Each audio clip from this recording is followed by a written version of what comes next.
Morning. There are three things to know about me which shape a lot of who I am and the story I want to tell. First, I grew up in Appalachia, a small town in West by God, Virginia, where I learned to appreciate sweet tea, catching fireflies, keeping things simple, and in a fine Southern tradition, keeping quiet about anything not normal. Where I come from, we don't directly talk about disliking someone, much less talking about things as deeply personal as we have sex with. However, we will bless your heart, and we will tell you how nice it is that we think you have a special friend. 2, I left West Virginia to attend Georgetown University, where I found people more willing to have the outside-the-home conversations, a place where I felt more comfortable saying out loud that I was gay.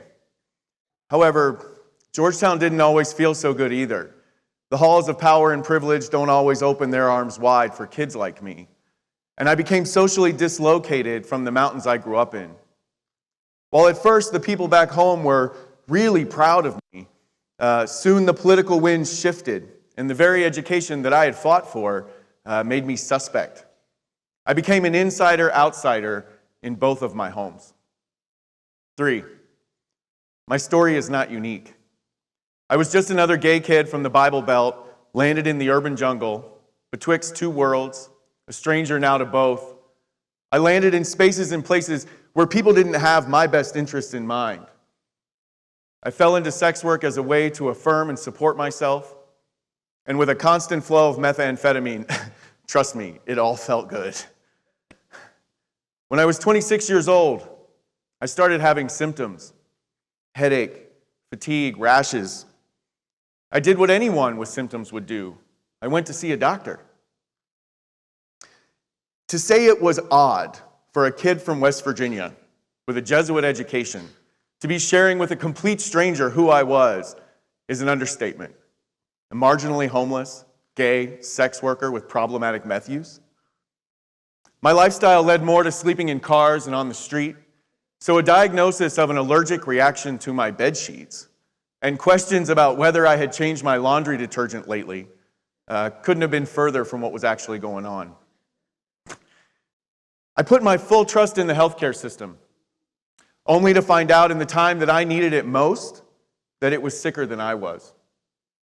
On my 6th visit, barely able to walk, covered in a rash, I shared with yet another stranger, I'm a marginally homeless, gay, sex worker with problematic meth use, and I am sick. Finally, the doctor said, maybe we should do some other tests. 2 weeks later, I was told that I have HIV, syphilis, and hepatitis B.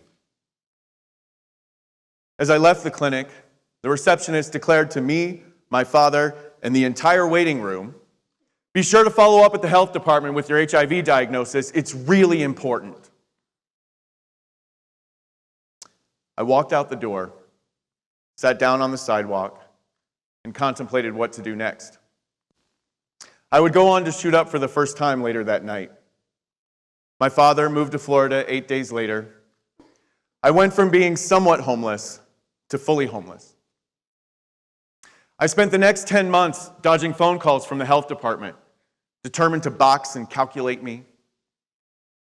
As I was walking there, avoiding all of these calls, I landed, luckily, in my fraternity brother, who happened to be a physician and who was aware of my situation. He brokered an introduction to someone who he told me was different, someone who would be able to care for me. With nothing to lose, I went to the University of Virginia, where I met Dr. Tedra Clater, a woman of color who happened to grow up 2 towns over from me in West Virginia. She took the time to find out who I was. She already knew where I was from. And in that moment, I engaged. I began to believe that I was that little boy from West Virginia who had beat the odds, and that I would do it again. Fast forward 10 years. I've been an outreach worker, a case manager, a program manager, and now I run a clinical training center, a purpose-driven life to ensure that no one experiences what I did. When I received the phone call to be a part of the Center for Quality Improvement and Innovation's ECHO aimed at ending HIV-related disparities, I was intrigued. We aim to end these disparities by adapting the ECHO model to support quality improvement at the clinic and systems levels. The Ryan White HIV/AIDS program was funded by legislation that was co-authored between government and activists, with specific language requiring our involvement. Nothing about us without us. Through the activists and advocacy networks that we have built over the last 30 years, we recruited faculty from the pockets of my community who experienced the greatest disparities. Through national projects, we have built local and community and individual capacity in clinical quality management, networks that we were able to leverage to bring in our ECHO faculty. The trust that we built in communities was critical to our ability to recruit those who reflected the most marginalized of my brothers and sisters, centering their narratives in each of our faculty hubs. We expected to drop clinical expertise and change methodology.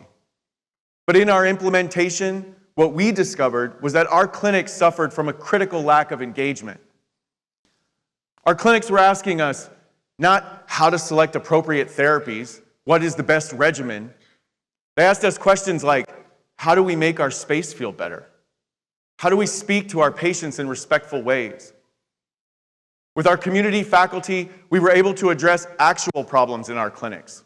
One centered in engagement that hides our experience, confounding the very best evidence, and ultimately, our ability to end the epidemic. I facilitate our ECHO aimed at improving care for youth living with HIV. We kept hearing from our clinics over and over again, we need help engaging these kids. They're not coming to their visits. They don't answer their phones. They don't call back. Finally, our youngest faculty member, himself 24 years old, asks, well, did you text them? I remember looking at the horror in everyone's faces on the tiles, all of the clinics immediately saying, we can't do that. That's against HIPAA. Our community pushed back. They said, if you want to engage us, you have to speak to us in the ways that we communicate. I reached out to an academic-based clinic in a hospital who had a protocol for using unencrypted SMS-based communication or texting. I asked them, can I share this protocol in a didactic for our upcoming ECHO? If the ivory towers of academia were allowed to do this, our little clinics believed that they could too. Without our youth faculty pushing us into uncomfortable spaces, we would have elevated a different engagement, something that wouldn't have been as engaging, something that would have cost us dollars and precious time that wouldn't hit the target.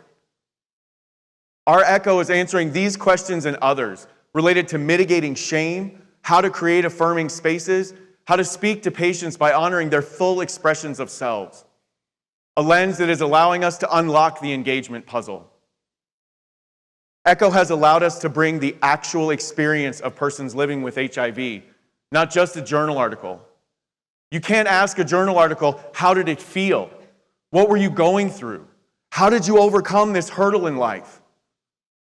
But you can ask people who were there and are there.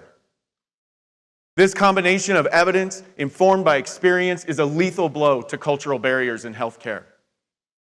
By leveraging the narratives of our community faculty who are skilled in packaging their stories into actionable recommendations, ECHO has spread our experience to inform our engagement and end our epidemic. The end of HIV will come when we truly understand what it is like living with it. And that happens when you ask a kid like me, what happened to you? My name is Adam Thompson. The boxes I fill, elite educated gay man with a history of sex work, homelessness, and an unfortunate habit of falling on syringes full of meth. But I am also a person living with HIV, virally suppressed for 15 years. I have recaptured my dignity. I'm getting married in October.